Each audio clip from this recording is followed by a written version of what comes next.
Step one, wake up early, gonna rise with the sun. Step two, get some good, some food in you. Step three, think real hard about what you wanna be. Step four, everybody just do you. Hello and welcome back again to my channel. In today's video we're going to talk about UFC Fight Night London and UFC 280, some of those fights and crazy fights that were announced this week. Now first we're going to talk about UFC Fight Night London. Some of those fights were actually very good, some fights not so good.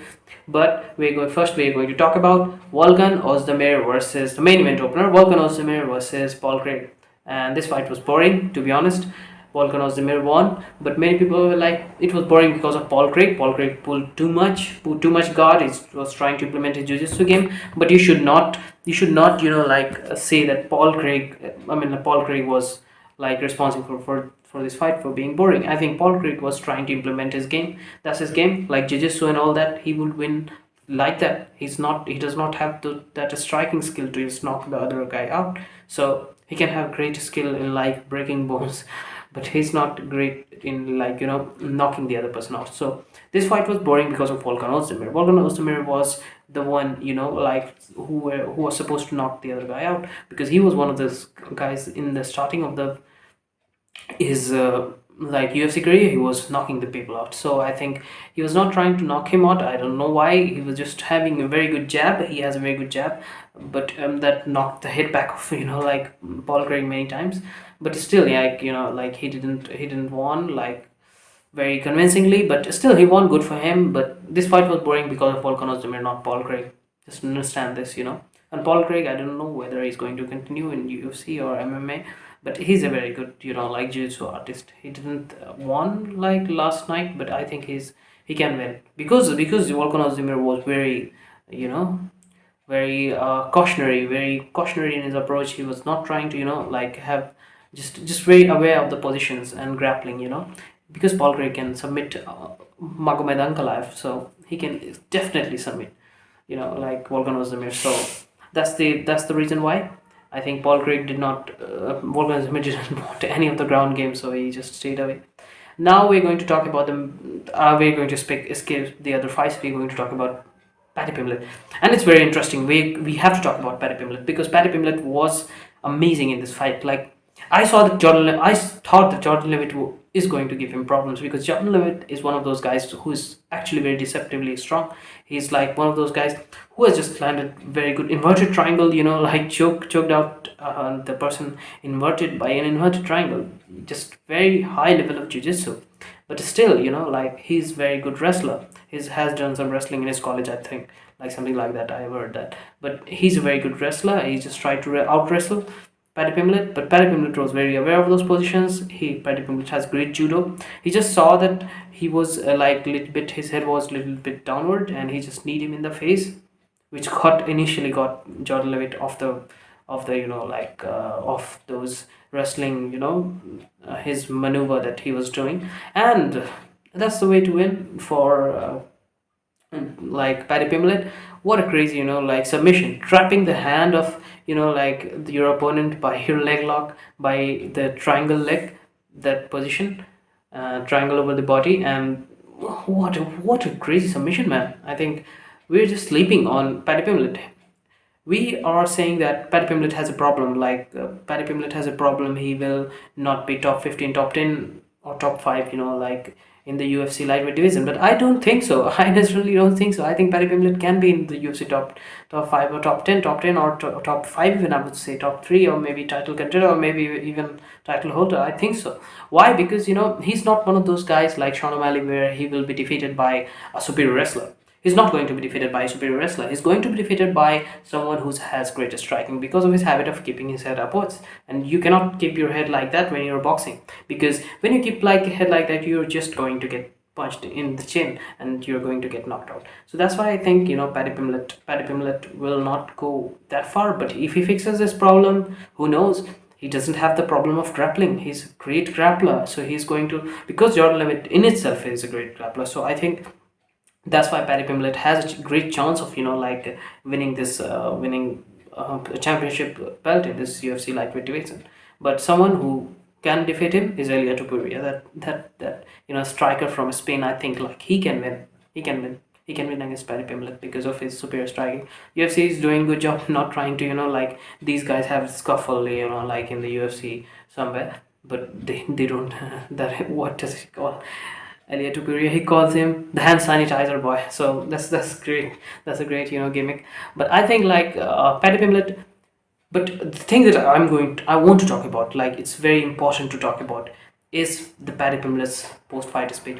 We see those famous people, celebrity on social media. They just talk about like mental health and all that just to get clout.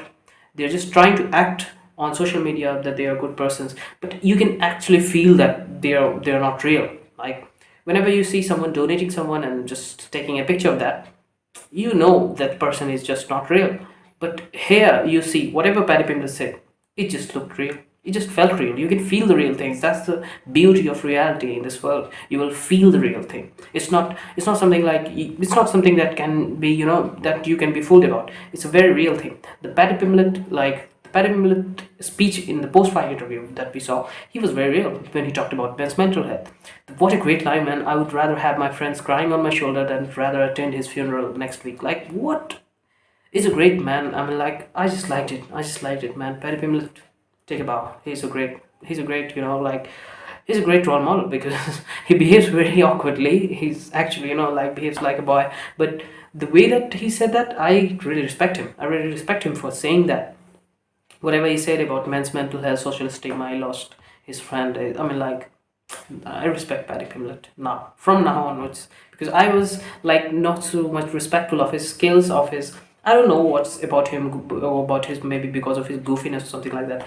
But I still, like I now like him. I now like him as a man, as a fighter, and everything else. Like he's a great promoter for men's social health. Like whatever he said, the way that he said, it just felt real, and you can feel this. You can feel this. Like whenever someone is real, you can feel this. It's a very real thing.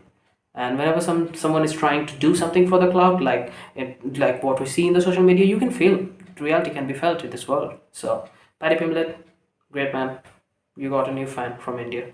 Now we're going to talk about like the main event. And what's to talk about the main event? Nothing, just poor, like whatever. Last week, Brian Ortega versus Ray Rodriguez, poor stuff. Brian Trigger got his shoulder dislocated. Now here, knee blow, like knee problem of Tommy Aspinall is just very, very poor. Like very poor thing to do, like thing to happen in the UFC. Like two straight main events cancelled because of these freak injuries. I just don't understand, man.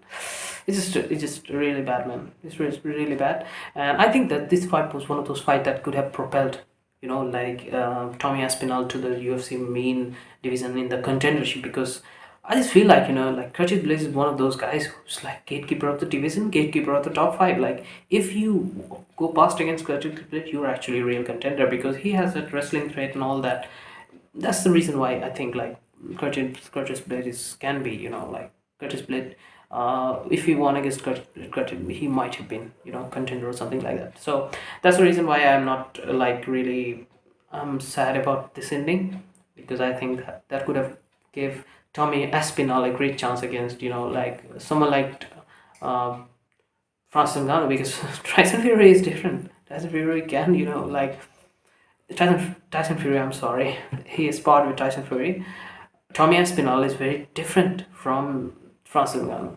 Like he is very technical boxer. You just don't understand. He's great jiu-jitsu. So, and he's big. He's 6'5". I mean, like that's great. So that's why I think Tommy Aspinall missed out on an opportunity because of that freak injury. And everybody's saying he's going to get well and all that. I just don't understand. How can you say that? It's an MCL ACL problem.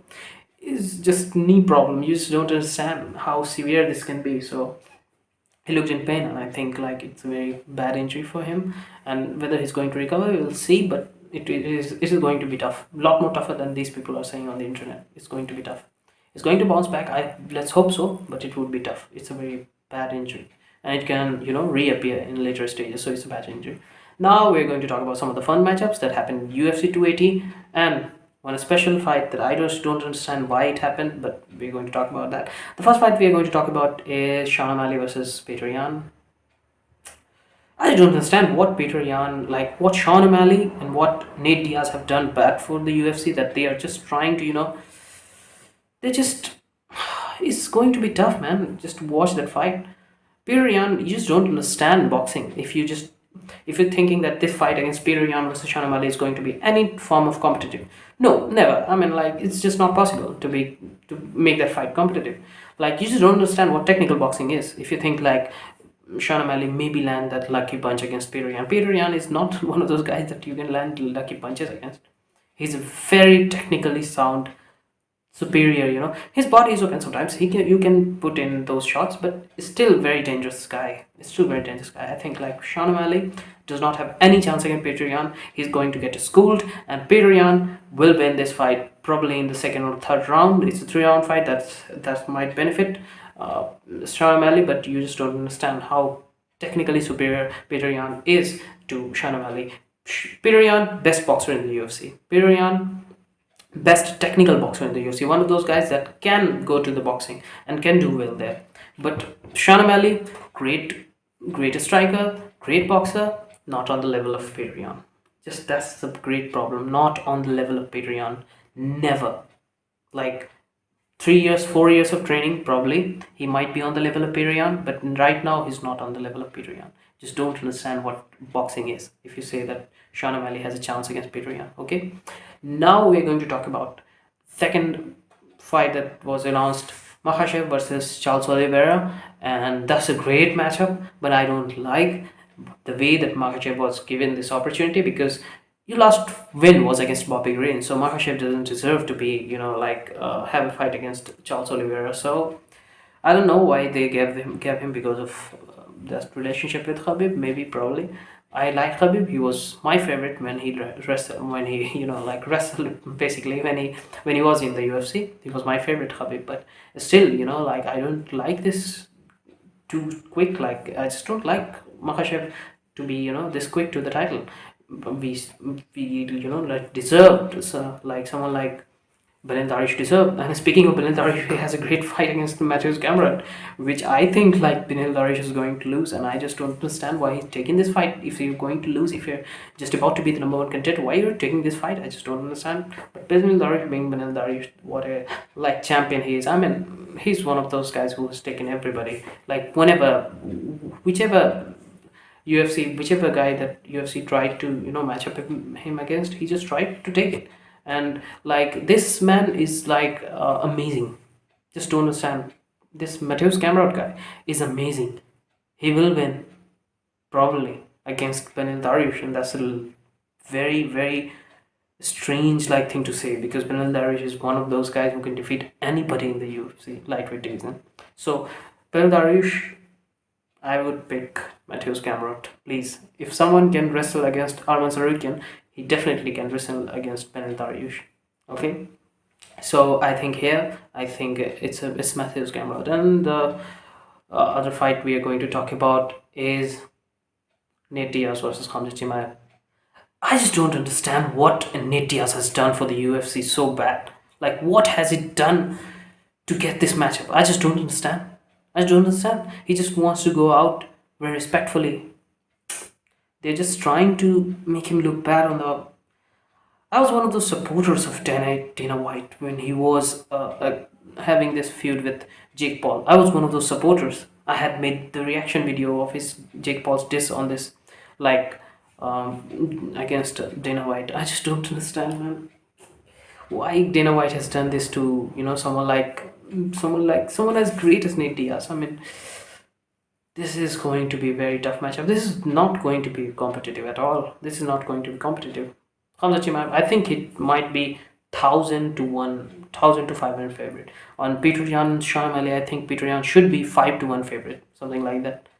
So I would say that Nate Diaz definitely is going to lose against Khamzat Chimaev. If Nate Diaz wins this, he's the best. He's the one of the best mixed martial arts fighter ever. Because if he wins this fight, that means that he still got this. So I just don't understand why did he take this fight. he could have taken a very easier fight. Donald Cerrone got last fight against Jim Miller. I just don't understand, man. This is going to be a very tough fight for Nate Diaz and Khamzat Chimaev. I think he's going to out wrestle. Nate Diaz was out wrestled by McDonald, Rory McDonald, when Rory McDonald wasn't even that big. So it's very tough. Nate Diaz doesn't do good against those people that can wrestle very well. So Nate Diaz is going to lose, and Khamzat Chimaev will win this fight. That's what I think. That's what I believe. So if you like the content, please like, share, and subscribe, and ring the bell.